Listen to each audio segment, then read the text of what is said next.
Hi viewers, পিনাস kitchen ক্রিয়েশনসে আপনাদের স্বাগতম। আজ রান্না করব লাউ ভাজি।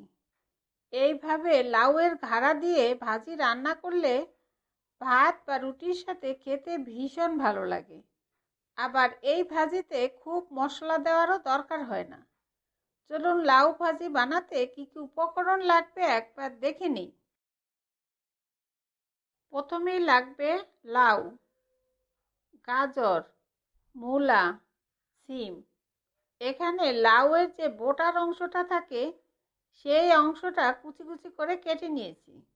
আর রয়েছে একটা গাজর কুচি, একটা মূলা কুচি, আর 10-12টা সিম কুচি করে কেটে নিয়েছি।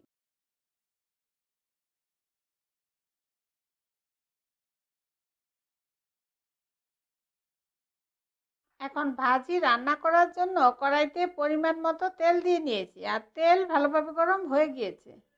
এরপর ফোড়নের জন্য দিব আধা চা চামচ কালো জিরা, একটা শুকনা মরিচ দিয়ে 1 মিনিট অপেক্ষা করব ফোড়ন হওয়া পর্যন্ত।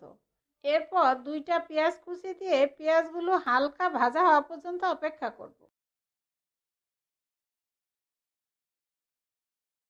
এখন পেঁয়াজগুলো হালকা গোল্ডেন করে ভাজা হয়ে গিয়েছে। এরপর সব সবজিগুলো দিয়ে দিব।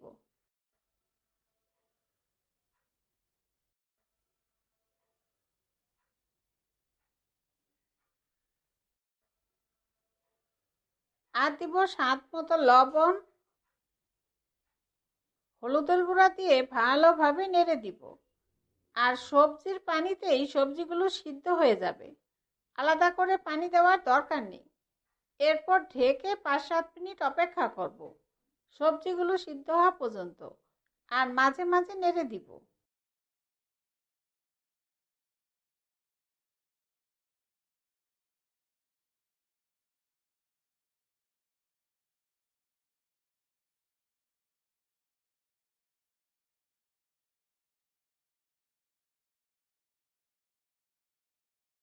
এখন ঢেকে 5-7 মিনিট অপেক্ষা করার পর দেখুন সব সবজিগুলো সিদ্ধ হয়ে গিয়েছে।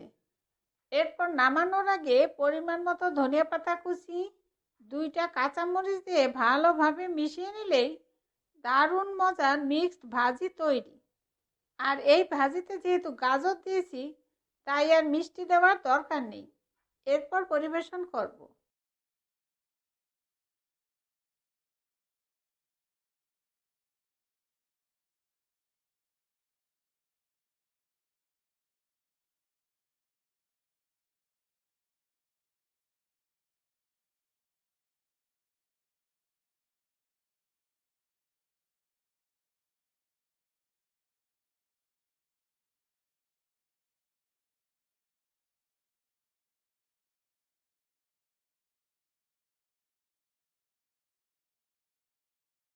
এইভাবে লাউ ভাজি রান্না করে বাড়িতে অবশ্যই খেয়ে দেখবেন।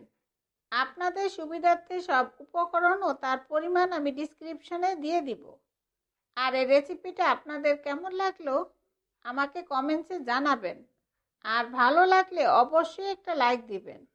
আর নতুন বন্ধু হলে সাবস্ক্রাইব করার জন্য অনুরোধ রইল। আমার ভিডিওগুলো দেখার জন্য আপনাদের সবাইকে অনেক অনেক ধন্যবাদ।